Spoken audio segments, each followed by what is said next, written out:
we have a lot of information to get into. But first, I want to really get into my trip to Kemet a little bit. I'm going to talk more about it at the end of the DVD.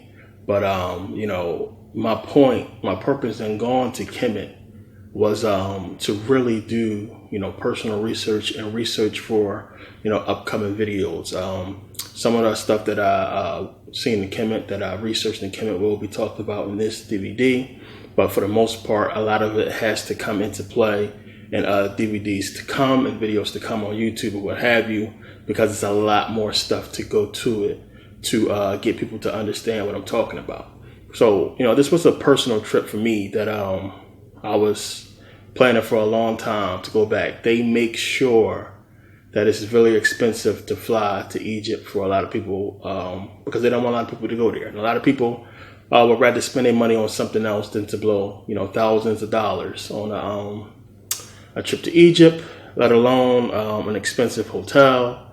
But it's the most secure. And I'm going to talk about that later because that plays a major part into a lot of people going to visit Cairo and visit the pyramids. And I got a lot of respect for people like Azra Kwesi and his wife, who does the Kemet New Tour and take people on trips. Those trips are about, over 3,000 per person.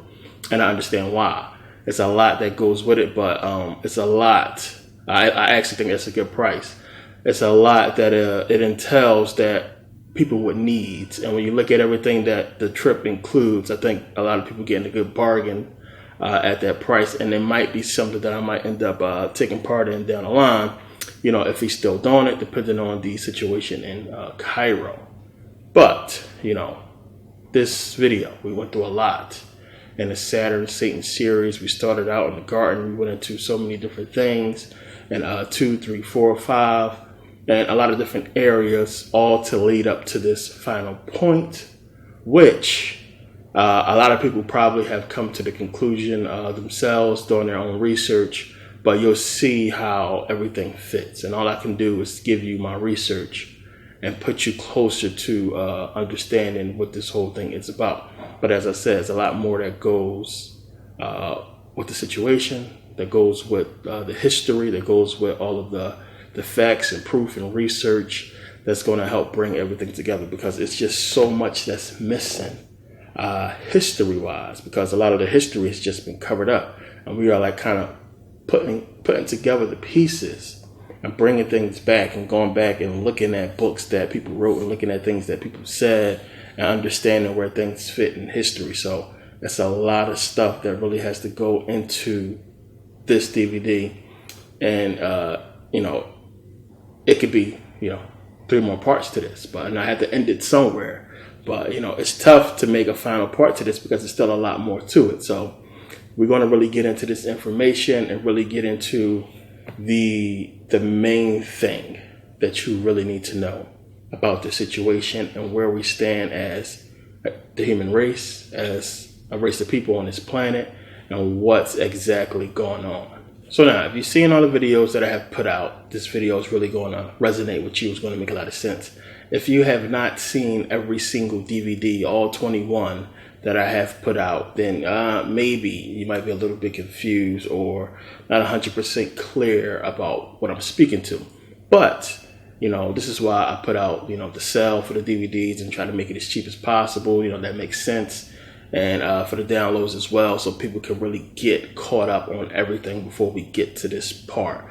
So if you've seen everything, it's going to make a little bit more sense to you. If not, then, it's still going to make sense, because I'm just going to put it in a way where everybody can really, understand it. But you might be, held up on a couple things if you haven't seen all the videos. But we're going to begin with the dinosaurs.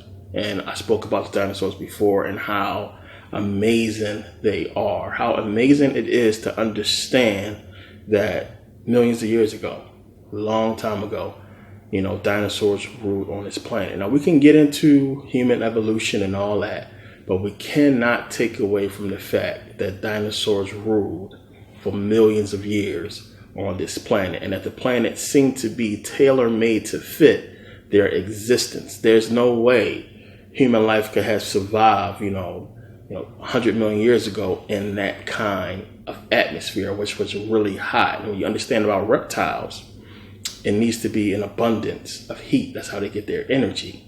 And, during those periods, the Triassic, Jurassic, Cretaceous period, you're talking about, many volcanoes. We're talking about the temperature of the earth so hot, muggy.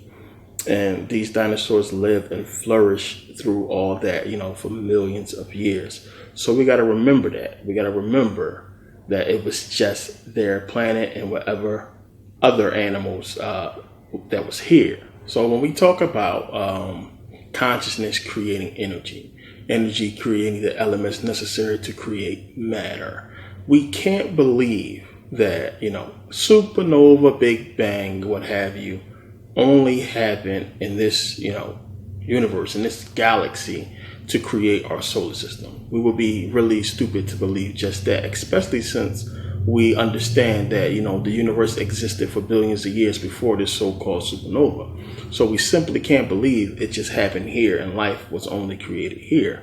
Now, we talked about in part 1 how Earth possibly used to be one of the moons of Saturn, and how Titan, which is one of the moons of Saturn, also is supposed to be like the planet Earth. When you go and look at Greek mythology, everything involving Greek mythology points to Saturn and its moons. Most of the moons of Saturn is named after Greek gods. We talked about how the ancient Egyptians worshiped Saturn as a sun, not our sun in the sky. So when you look at all the mythology, everything that they're talking about in ancient Kemet is pointing to Saturn as the sun and not the sun in the sky. So you can almost slice the Bible in half.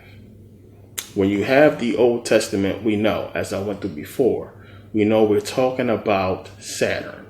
We're talking about Saturn as a sun. We're talking about Greek mythology. We're talking about the moons of Saturn and everything like that. This is the Old Testament. And then we go into the New Testament, where we're still sort of talking about Saturn, but we're talking about the sun we see today, the sun in the sky, Jesus. We're talking about Saturn as we see it today, but we're also still talking about Saturn as a sun. So when you start getting into the parables of the Bible, you see that this is where it's pointing to. When you start going and looking into secret societies, when you start looking at all the esoteric circles and everything, every single thing points to Saturn. There's no escaping it. There's no way around it. I titled this series Saturn, Satan, and God, and the Nature of Reality for a reason, because everything is pointing there. When you go dig into all these mystery schools, it's taking you back to Kemet. And when you study Kemet, you're going to find out about Saturn. You're going to find out about a lot of things. This is by design. So everything seems to be pointing towards Kemet and pointing towards Saturn, except for the dinosaurs.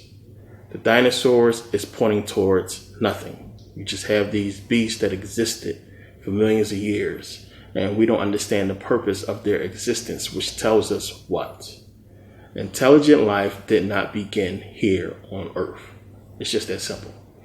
It didn't begin here on Earth. This Earth wasn't first prepared for us, but prepared for them, for the dinosaurs and for the animals that was here.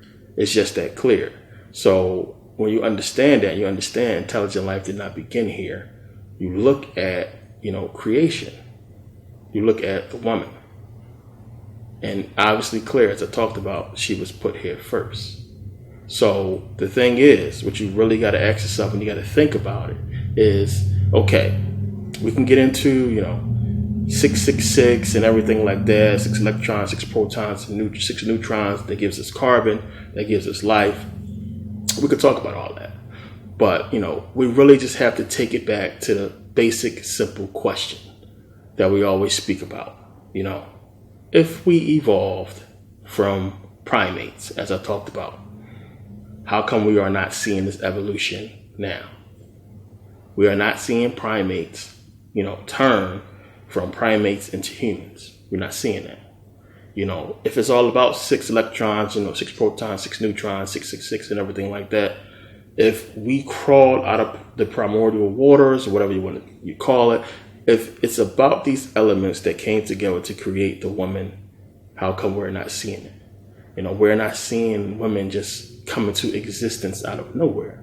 So that tells us that the woman had to be created. She had to be created. It's really going back to that whole saying, as I talked about before, what came first, the chicken or the egg? What came first, the woman or, the baby?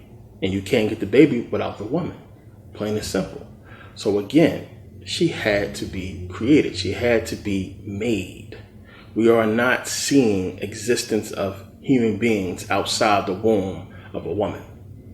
It's just not happening. We're not seeing men and women come into creation outside the womb of a woman.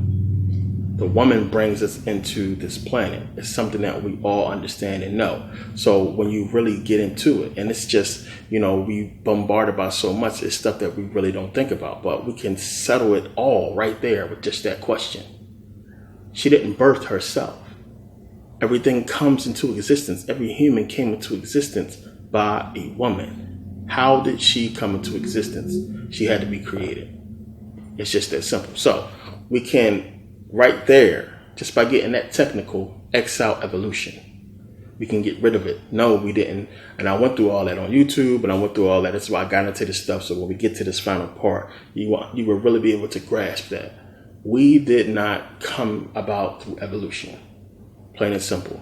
When you look at the animals, they have a different consciousness. They have a different comprehension. Plain and simple. Billions of insects and animals on the planet. Now, one of them has the comprehension of man. And we understand that because one, you can be driving down the road. Just give you a quick example. And the more you drive, the more roadkill you see. And you have to start thinking to yourself, how stupid can these animals be to not just wait for the cars to go by? I mean, this is your life we're talking about. It's over if you get hit by this car. How dumb can they be, to not just wait till there's absolutely no cars, till they're 100% sure to cross the street. Yet we see countless animals, birds, getting hit by cars, roadkill. We see flies flying right at your car at Mach 10 when you're going down the road, thinking that, your window, they may be able to fly right through and come out the back. And, the consciousness of animals does not equal the consciousness of man. So if we evolve as they did, we will have their consciousness. We do not. But it's clear to see that this planet and the animals that are here, or was here too, was used to create these bodies that we have now. It's just that simple. There's no way around it. You can't look at the ape and not see you. I don't care if you're black or white. The hands look exactly like us. We know. We share these genes and we share this DNA, as I got into. So we are a, unique creation in the universe, plain and simple. I don't think people understand how complex our brain alone is, how complex the human body is. A lot of thought went into the creation of us. We are seriously complicated. This is not something that is just put together out of the blue. We are very complex people, and when you think about something, creating something that has to hold this much energy and a consciousness, I mean, it's amazing that they were able to do what they did in our creation. So we understand that we share genes, DNA with animals, and that we also share DNA and genes with whoever our creator is. The thing is, it's really hard to tell exactly where this creation took place, but it obviously didn't take place here on Earth. It had to have taken place somewhere else. So we are told, the Earth is unique, that the Earth is the only planet that can support life, and da-da-da. And then we found out later on that, possibly people lived on Mars. There's possibly people living on Titan, which is one of the moons of Saturn. And of course, the Greek gods, in Greek mythology, the Titans were, in Greek mythology, and a lot of the moons of Saturn are named after those Titans. The Titans were giants. Kronos, the god of Saturn, all that is going into Greek mythology, as I said, not a coincidence. Now, again, I talked about this before, the movie Prometheus. When they go onto that planet, they fly past Saturn and basically land on one of the moons of Saturn, which is where they find out that, aliens created human life. They go into a place that has the atmosphere of Earth, and they find out that these aliens that look, like us, we look like them, created us. And, you can't get much more clear than that and get into the understanding of what that movie is trying to tell us, which is why I use it a lot. And I was shocked at, the fact that they put that movie out the way that they did. It's giving away what a lot of people have already come to realize in esoteric circles a long time ago. As I said, this information is old. It's kindergarten stuff. It's stuff that a lot of people who've done their research is going to come to this same conclusion. So for some of you, this information might be like, wow, but this information it's been out here. It's been there. And a lot of people have gotten to that point, which you'll be at the end of this DVD, where you just say, okay, well, I got to learn everything else. There's a lot more to come to it that goes with it, but at least I got to this point where I can understand the situation that's going on, possibly going on here on the planet. So when you step back and start looking at the picture, that we were definitely created and put here on this planet, and everything that, that entails, all the questions that start to pop up when you start dealing with that aspect of us and, our purpose and, why were we created, what's going on and everything like that. Then, all the pieces start to fall into place when you start looking and searching and going back through history and looking at stuff. And as I will show you in this video, and as you will find out through your own research, there are so many different stories, so many different lanes you can go. The only thing you can do is connect the dots and put the pieces together that fit. Because when you get to this level of knowledge and information, when you start getting to this point, the only people that have the 100% true, correct answers, I would say, or the true story, are the powers that be, the people who actually know. As I said, we can only put together where the facts lead us, which is what I have done, and what a lot of people have done. And it's cool because I try to stay away from, this is why I don't really watch too many YouTube videos, where I don't really go into too many other people's stuff. And I find out, through a lot of you guys that, when I'm talking about stuff and I put stuff out, that people always say, well, have you read such and such book? They came to the same conclusion. I go and read the book and I'm like, wow. It validates my research to know that, before I came to this conclusion, somebody else had already came to the conclusion, and it validates my research and lets me know that the path that I was on and looking for all this stuff and trying to put together the pieces, I was on the right path blindly, on my own, just trying to figure it out, and was coming to the same conclusion as everybody else. That's validation. That's when you've done right research. You've done research, you followed the breadcrumbs, and it led you to the correct place. So dinosaurs ruled for millions of years during the Triassic, Jurassic, and Cretaceous period. And during that time, while they was ruling, while they was on the earth, there was something going on in the universe. There was Star Wars. So, Star Wars begins a long time ago in the galaxy far, far away. There was, Star Wars. And everything points to it actually being a war in space. So when you go to the Bible, remember the Bible talks about the war in heaven. And, what is heaven? The heavens is basically space, as I talked about before. We understand that the heavens is space. Even when you go into Genesis and read about the firmament and everything like that, it's giving you the hint that the heavens is basically space. So there was this war. Everything points to this war happening. And in the Bible, we know, Satan fought the war, and he was basically banished to earth because of the war and everything like that.